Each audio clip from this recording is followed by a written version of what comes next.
Good morning, everyone. Out in the garden this morning, just having a walk around, and I wanted to show you my potato plants. They're doing fairly well. I showed them to you in my last video, but we've had a strange season here this year. It was quite cold in June, like really cold nights, and July was very wet. We're just starting now. This is the 2nd of August, and we're just starting now to get some hot weather. It's been 30 degrees Celsius the last couple of days, so it's really warming up. But in the garden, it's been a strange year, and I've been hearing that from a lot of YouTubers as well. That even over in the UK, that they've had cold season to begin with, and a lot of issues. But I just wanted to talk about some of the things I've been seeing in my own garden because of this.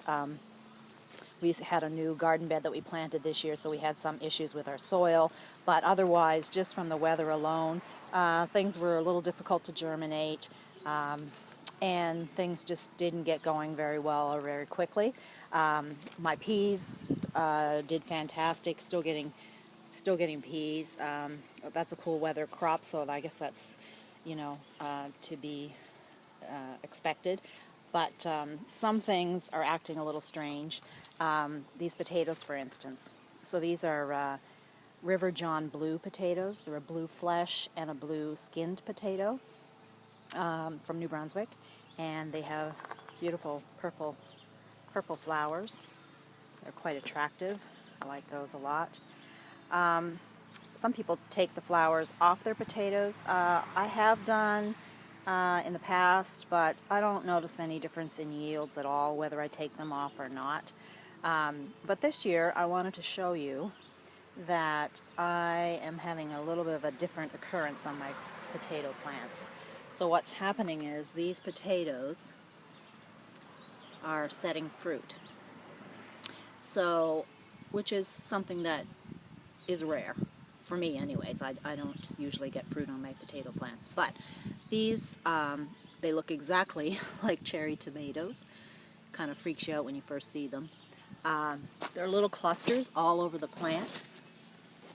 And like I said, they look just like cherry tomatoes.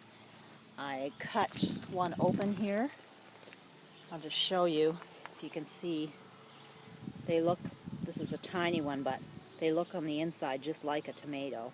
And if you leave them on the plants, they'll turn red and they'll look exactly like a tomato.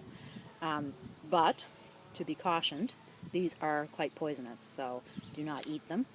In fact, I'll be taking all of these off today because I have a little grandson who likes to visit my garden, and I just don't want to take the chance of him, just popping any of those in his mouth for sure.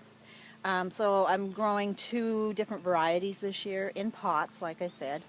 I have the smaller pots like that, and then I have the sort of bin things that are a little bit wider.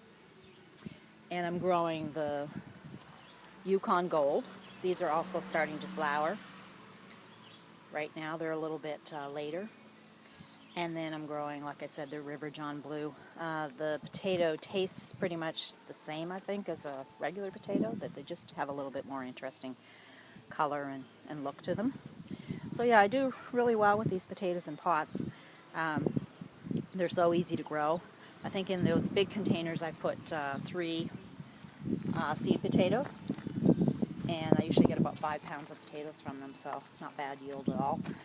You can actually take the fruit that you are getting, if you have the patience, I guess, to, you can take this and actually cut them open and dry the seeds, just like you would dry tomato seeds.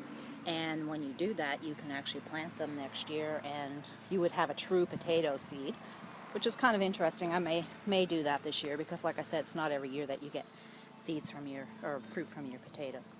So yeah, some of the other things I'm noticing in the garden, I'm getting a lot of mushrooms in my garden just from the dampness, I guess.